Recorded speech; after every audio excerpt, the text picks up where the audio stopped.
Hello. I would have loved to have an actual video of me, but you're not getting that because of it's basically it's Steve Jobs' fault. His horrible software for preventing me from importing anything to my editing software. I had this great idea where I'm at work, like I'm gonna be in front of a whiteboard. I can draw everything out. I had some funny visual gags I was gonna make, but no, you don't get any of that now. You don't even get a video of me from my laptop because I don't have a webcam. So you just get this man that I found that I looked up frustration stock image, and here he is. This is my self insert for the day. Anyway, you know what we haven't heard enough about? That's right, ionones. We have not heard nearly enough about we have not heard nearly enough about ionones. One 9-minute presentation and four separate, 5-page papers. I'm sure 20 pages into ionones. You just are absolutely as riveted as I am to talk about them even more. So I'm happy to give the people what they want. I'm all in it. Let's talk about ionones some more. In the paper and in the group video, I went in depth for the anti-cancer effects of ionone, but I wasn't able to talk about any of the other effects in very much detail. And as we saw from the other presentations, pretty much every compound seems to have some anti-cancer capability, so I guess that's not actually that interesting.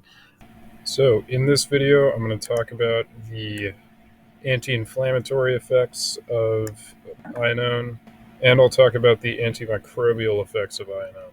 Now, I'll start off with the anti-inflammatory effects. One of the things I thought that was particularly interesting about the anti-inflammatory studies that were done was they were done with alpha ionone.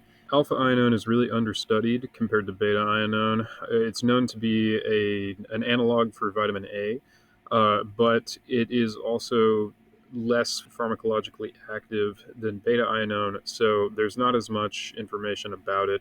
Beta ionone, as I mentioned in the presentation and in my paper, acts as an agonist of the olfactory receptor OR51E2, and that's known to be the case. But on the other hand, alpha ionone, it's not clear what kind of activity it has with that receptor.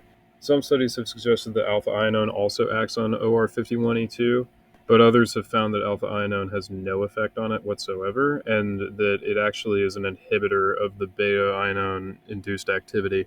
So it was interesting to see that alpha ionone is kind of getting some love in this study. Also interesting about the anti-inflammatory drugs and also the antimicrobials is they're all derivatives. So these are all things where ionone has been used as the lead compound, and they're going off and using ionone as the base compound and then adding substituents to it.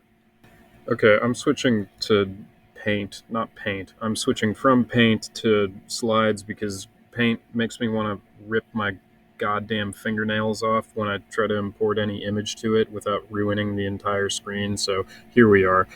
This is one of the compounds that was synthesized by the group working with ionones as precursors to the anti-inflammatories, and it's called that. The blue section here is the alpha ionone substituent. If this was beta ionone, this double bond here would just be in this vertical section instead of down here. So the mechanism of this compound that's with the horrendous Lovecraftian name down here is actually pretty interesting. This works by interacting with neutrophils, which are a type of white blood cell, and inhibiting their action. Neutrophils have a lot of inflammatory capability, or they induce inflammation. This is quite different from other drugs that we learned about in class, like aspirin and nonsteroidal anti-inflammatories. COX-1 and COX-2, which are the enzymes that NSAIDs work on, are actually found in the blood vessels, intestinal cells, smooth muscle, platelets, and mesothelial cells, as well as parenchymal and lots of other tissues. They're found in the actual tissues that surround sites of inflammation. Meanwhile, neutrophils will migrate to sites of injury and they instigate inflammation.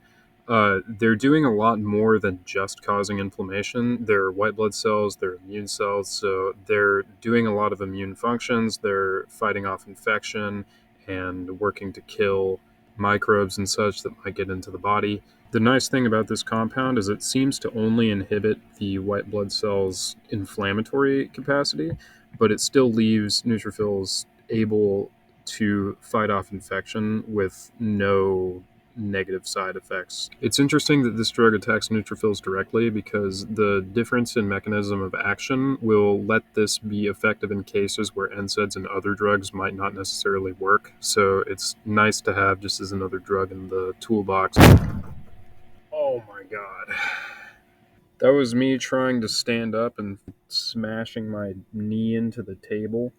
But I'm gonna leave that in there just to, like, as a way to just check if you're still awake, because I know that this is some really incredibly engaging material, and I don't know about you, but frankly I'm having simply a blast learning about it. Moving on to antimicrobial effects, the compound on the left here, which has the top name, this was first synthesized in a study looking into the development of antibiotics. This compound was found to be quite effective against a broad spectrum of bacteria, especially gram-negative bacteria. It's believed this is because the increased lipophilicity that was added by the ionone substituent shown in blue causes the molecule to be more easily diffusible across the cell membrane.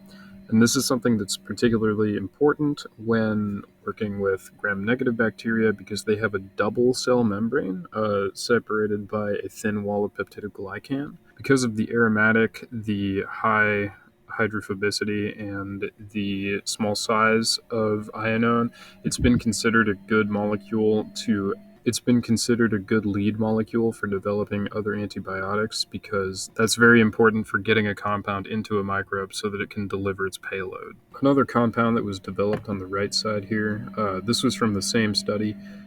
This is another molecule based on ionone, but this time this is based on beta ionone instead of alpha ionone. We can tell because of the position of this double bond. I thought this molecule was especially interesting because you can see the lactone substituent, which is something we learned about in class. This is present on a lot of antimicrobials and especially antibiotics. It's most famously part of penicillin, although that's a beta lactone, which is a 4-member ring. This one is a 5-member ring, which would make it a gamma lactone. Again, this is something interesting to see where ionone is being used to deliver the target molecule into the cell by using its strong hydrophobic properties to get through that cell membrane. All right, we're back to paint now for the end. I think that's nice that we did a little like full cycle there. I'm way beyond my time of 5 minutes, and the long part of 8 minutes, but I'm gonna say that's okay because my beginning minute and 30 seconds was kind of just me complaining. But anyway, yeah, that's what I have for you. Thanks for watching. The big shout out again to Steve Jobs and Tim Apple. That's not actually his name. What is his name? I don't remember. Anyway, shout out to Tim.